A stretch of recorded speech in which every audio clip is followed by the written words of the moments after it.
SAR para que un trabajador pueda acceder a los recursos de su pensión tiene de 3 opciones: una renta vitalicia, solicitar su retiro en una sola exhibición, ir recibiendo también paulatinamente sus recursos, pero bueno, son cosas que se plantean en la que se presume será la iniciativa al sistema de pensiones. Y para platicar de este asunto están con nosotros Carlos López Jones, de la consultoría Tendencias Económicas y Finanzas. Buenas tardes. Y también José Ignacio Martínez Cortés, Laboratorio de Análisis de Comercio, Economía y Negocios de la UNAM. ¿Cómo están? Muy buena tarde. Buenas tardes. Buenas tardes, Adán.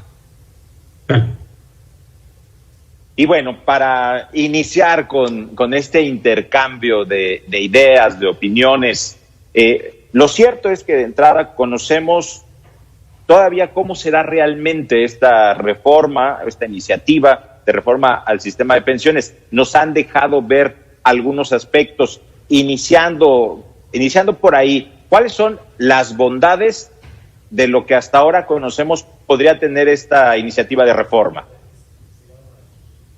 Si me permiten, empiezo yo.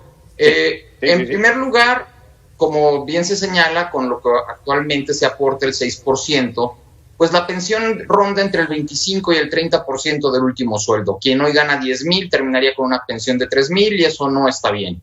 Entonces, ¿cómo tenemos que tener una mejor pensión? Aportando más. Es excelente que vayamos en ese sentido, que las aportaciones cada vez sean mayores, que pasemos del 6 al 13, al 14%, y también es una muy buena decisión que sea de manera gradual y que empecemos en 2023. Es decir, una vez que la pandemia haya pasado y que vaya aumentando un punto porcentual. Me parece que es lo más destacado para quienes cotizan en el IMSS. También hay que señalar que nos falta hacer una pensión similar, una reforma similar, como se señalaba en el reportaje, para todos aquellos sistemas de pensiones estatales, para Pemex, para todas las universidades públicas del país. Entonces, hay una gran cantidad de trabajadores que quedan fuera de esta pensión, de este sistema, pero para los del IMSS, que son el 80% del empleo formal en México, creo que es una muy buena noticia y creo que vamos en el sentido correcto. José Ignacio Martínez Cortés, ¿estás de acuerdo tú con esta visión que vamos en el sentido correcto de ser así? Sin duda, a 23 años de haber iniciado el nuevo esquema de pensiones que tenemos, se requiere una reforma a fondo que precisamente vele porque el trabajador, la trabajadora, al momento de su pensión tenga una vida digna. Con relación a lo que bien precisa Carlos, estamos en que entre el 25 y el 30% de lo que va a recibir el trabajador, la trabajadora al final de su vida laboral. Aquí habría que ver al decil 1, es decir, a los trabajadores que tienen el menor ingreso, pero también hay que voltear al sur-sureste. Por ejemplo, en Tapachula, el trabajador asalariado gana, Adán, Tania, gana 2,300 pesos al mes. Si va a tener una jubilación al final de su vida laboral y se le va a otorgar el 25%, pues no le va a alcanzar para cubrir los gastos mínimos para sobrevivir, tomando en cuenta de que ya es una población arriba de 65, 67, 70 años, que ya no tiene el mismo ánimo, las mismas fuerzas, y por lo tanto se va a, con el esquema que tenemos, se va a denigrar su vida, pierde muchísimo bienestar.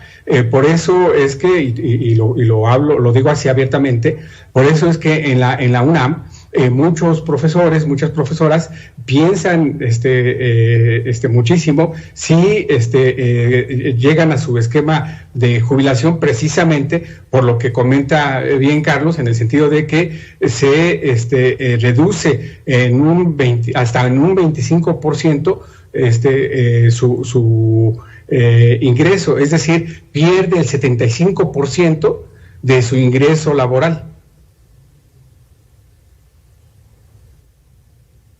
Bueno, pues ya pusimos sobre la mesa los pros. ¿Cuáles son los contras que le encuentran a este proyecto de reforma? Comenzamos contigo, Carlos, por favor. Bueno, hay que señalar, por un lado, lo que señalaba José Ignacio, no están los bonos. Entonces hay muchas personas, por ejemplo, del Sistema Nacional de Investigadores, que es el caso de muchos profesores, excelentes maestros de la UNAM, que tienen un sueldo, vamos a poner un ejemplo, de 20,000 pesos, pero que también tienen un bono de otros 20,000 pesos por pertenecer al Sistema Nacional de Investigadores. Entonces, en el momento en el que se jubilan, pierden este bono y entonces su ingreso mensual pasa de 40,000 a 20,000 pesos y es obvio que ellos no se van a querer jubilar. Entonces, uno es el tema de los bonos. Dos, me preocupa mucho lo que vimos la semana pasada en cuanto a la CFE, donde se regresa al esquema pasado, donde otra vez la CFE tiene su propio esquema de pensiones. Y ahí me preocupa mucho por lo siguiente. Cuando se pensó en el esquema de pensiones de las AFORES, dijimos, antes las personas tenían una esperanza de vida de 65 años. Hoy la esperanza de vida es de 75, 78 años. Y dentro de 20 años vamos a estar superando los 80 años para quienes estén pensionando. Entonces, si queremos que las personas se jubilen con una buena pensión, tienen que trabajar de los 25 a los 65 años y después gozar de 15 o 20 años de jubilación. Si mantenemos el esquema que ahorita tiene CFE de 25 y me jubilo a los 55, entonces son 30 años de trabajo y 30 años de jubilación. Tendríamos que pedirles que nos den el 50% de sus ingresos para que entonces podamos pagarles otros 30 años de pensión. Me preocupa mucho lo que pasó en CFE y me preocupa que tratemos de regresar a estos esquemas que no son viables en el futuro. Sí, te escuchamos ahora a ti, José Ignacio, por favor. Sí, muchas gracias. Precisamente se decía en el reportaje sobre las jubilaciones de oro.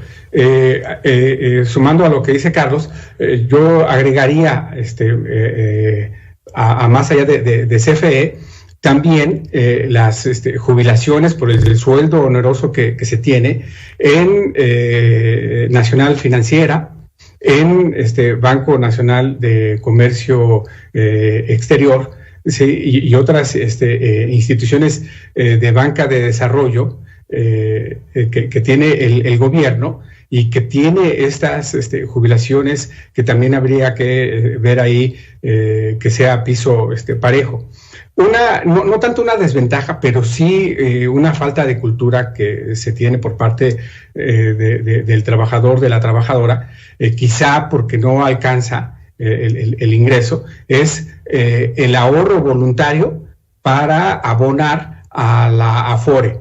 Si durante 14 años el trabajador, la trabajadora ahorra mensualmente 2,000 pesos durante vamos, 47% de su vida laboral, si ahorra esta cantidad, estaría recibiendo alrededor, por aportación propia, alrededor de 700,000 pesos. Esto es muy importante a destacar, que dentro, no tanto de esto en contra, pero sí fomentar otra cultura. Otra cuestión también que se tiene que destacar es que las AFORE tienen una comisión por manejo de cuenta muy alta. Lo pongo en este punto.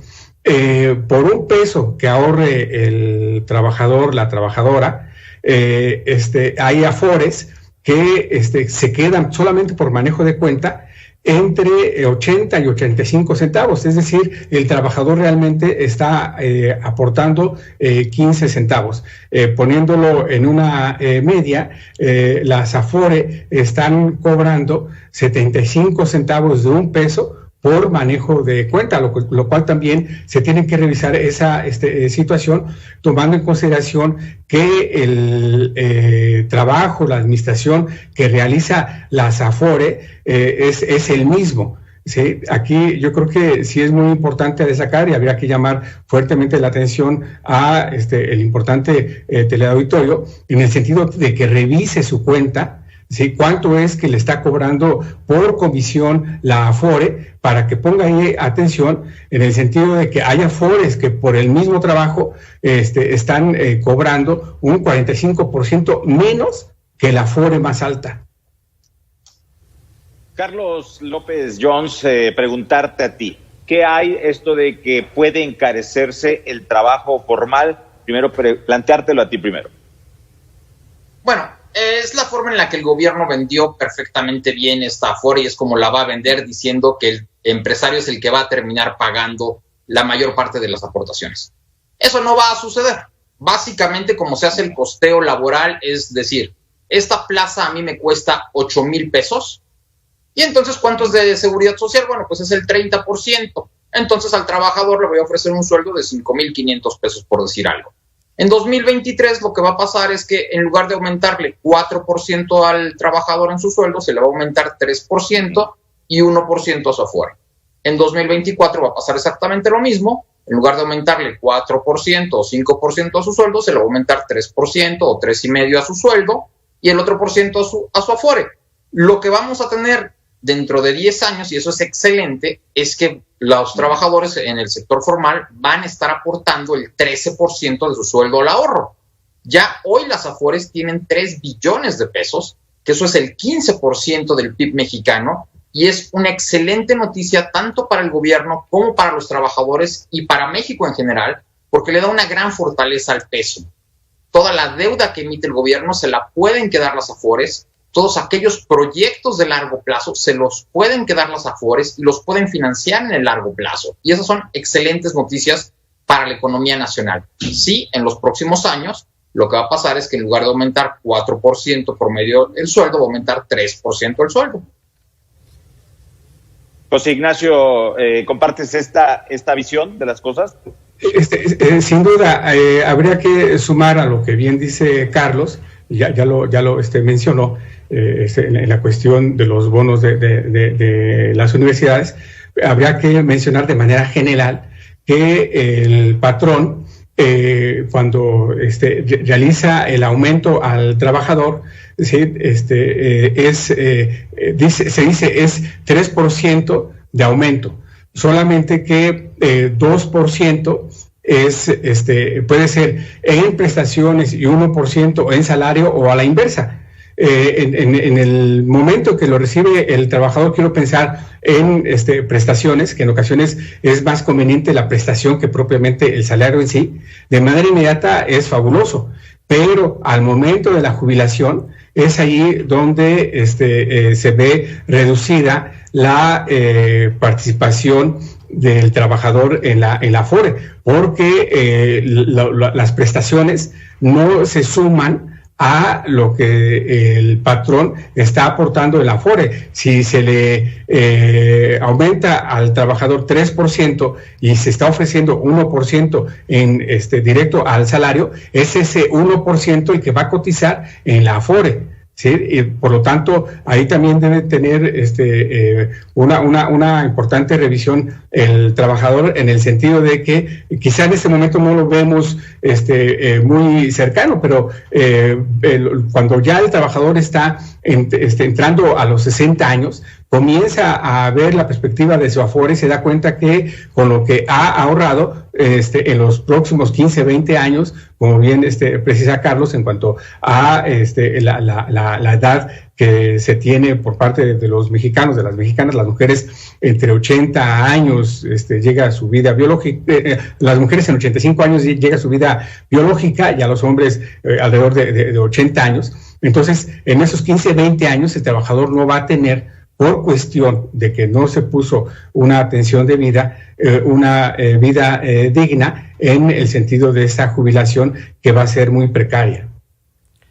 Ustedes díganme, ¿están a favor o en contra de lo siguiente? Los patrones dentro de este proyecto, que vaya, todavía no es reforma, ¿son los grandes perdedores? Porque, bueno, ellos llevan el mayor peso en esta reforma, especialmente además en un momento económico como en el que nos encontramos, en medio de una crisis económica de la que no vamos a salir pronto. Carlos, por favor. No, yo creo que no. Yo creo que el decir que los patrones son los que pagan la mayor parte es la forma de vender esta reforma de pensiones para decirle al trabajador que le va a ir mucho mejor y que es el patrón el que está pagando. Al final del día, los sueldos de todos, incluidos los patrones, salen de lo que produce la empresa. Entonces, no, los patrones no son los que terminan pagando más. El costo laboral es único y ese costo se mantiene. Creo que salen beneficiados los trabajadores porque van a tener una mejor pensión. Creo que salimos beneficiados los mexicanos porque mientras más ahorro tengamos en las Afores, nuestra moneda se mantiene más sólida. Y creo que salimos beneficiados todos porque hay una nueva fuente, una fuente cada vez más amplia para financiar grandes proyectos de infraestructura y de inversión en el corto, mediano y largo plazo.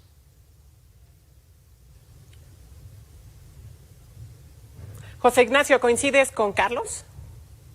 Totalmente de acuerdo. Aquí, al interior de la empresa, principalmente la empresa grande, hay una figura de tesorería que se denomina EBITDA, que es el ingreso bruto, la ganancia bruta de la empresa antes de pagar impuestos. Si se analiza bien a bien cómo está el comportamiento del EBITDA dentro de las empresas, ahí se puede ver precisamente que el empresario, el dueño, el corporativo, no pierde. Ahí la empresa tiene una serie de figuras que son lícitas, están dentro de la ley lo permite, para poder realizar esquemas de deducción, y por lo tanto también ahí la empresa tiene otra salida. Y bien lo precisa Carlos, a 23 años de tener este esquema, sí es necesario tener una nueva reforma con altura de miras, precisamente viendo hacia el año 2040. Quizá lo vemos muy lejano, faltan 20 años, sí, pero el trabajador que en este momento tiene 40, 45 años, dentro de 20 años, si no pone una debida atención a el proceso de su jubilación, sí va a tener una merma muy grande. Por ello también es preciso resaltar la reducción de las semanas que se recortan para que el trabajador pueda salir mejor beneficiado. Y de una vez, José Ignacio y posteriormente Carlos, que si pudiéramos medir en riesgos alto, medio o bajo, representan la red de universidades autónomas, las nacionales, las empresas paraestatales con sus propias reglas, ¿qué riesgo representan, si lo pudieran medir, para el sistema de pensiones del país? José Ignacio. Yo lo pondría en este aspecto. Aquí habría que ver, y permíteme ponerlo en primera persona, nosotros cotizamos en la UNAM a través del ISSSTE. Habría que ver cómo están las finanzas del ISSSTE para poder soportar, como bien precisas, Adán, todo el esquema de las empresas, de las universidades autónomas estatales, la nacional, los centros de investigación que son muy amplios, muy importantes. Es decir, allí sin duda también se va a requerir una nueva reforma. En el 97, cuando se da este nuevo esquema, se hizo toda una consulta al interior de la universidad para saber por qué plan iba a optar el trabajador, la trabajadora universitaria. Precisamente en este aspecto, con relación a lo que se va a presentar, y esto es algo muy importante, el 8 de septiembre, que es el presupuesto federal para 2021, vamos a ver ahí el esquema que tiene el Seguro Social, el ISSSTE en este caso, para saber cómo está la cuestión de las pensiones, en el sentido de que el Instituto de Seguridad para los Trabajadores al Servicio del Estado pues necesariamente tiene que también tener un cambio para poder financiar el esquema de pensiones, donde, por decirlo en este esquema, los profesores de tiempo completo de la universidad del 100%, el 70% ya está en proceso de jubilación. Carlos, ¿tú ves algún riesgo? Sí, por supuesto. Y no es para el sistema de pensiones, es para cada sistema estatal de finanzas públicas. Y en el caso de CFE y de Pemex, obviamente, pues para las finanzas públicas nacionales. Cuando pensamos en el esquema anterior, en el de la Ley 73, pues la esperanza de vida eran 65 años. Entonces, si te jubilabas a los 55 o a los 60 años, porque ya llevabas 20 o 30 años trabajando, pues estaba bien, nada más eran 5 años los que había que financiar. Hoy en día, si la esperanza de vida para hombres es 75 y 78 para mujeres, y tienes personas que desde los 55 años se están jubilando, bueno, pues ya son 23 años. Y claro que en una situación de crisis como la que estamos viviendo, donde hay menor recaudación, ya no hay dinero para esas pensiones. Entonces, cada año el gobierno tiene que aportar dinero, tanto para las pensiones del IMSS como para las pensiones de los sistemas estatales. Claro, cada estado lo maneja por su cuenta, pero esto es una bola de nieve que sigue creciendo, creciendo y creciendo. Y yo creo que es fundamental que el secretario de Hacienda se reúna con los gobernadores, con los rectores de las universidades y platique con ellos para llevar a cabo a la brevedad una reforma de pensiones. Carlos, José Ignacio, les agradecemos mucho la participación, el intercambio de ideas esta tarde aquí en Mega Noticias TVC. Muchas gracias. Tania, Adán, muchas gracias. Buenas tardes. Buenas tardes.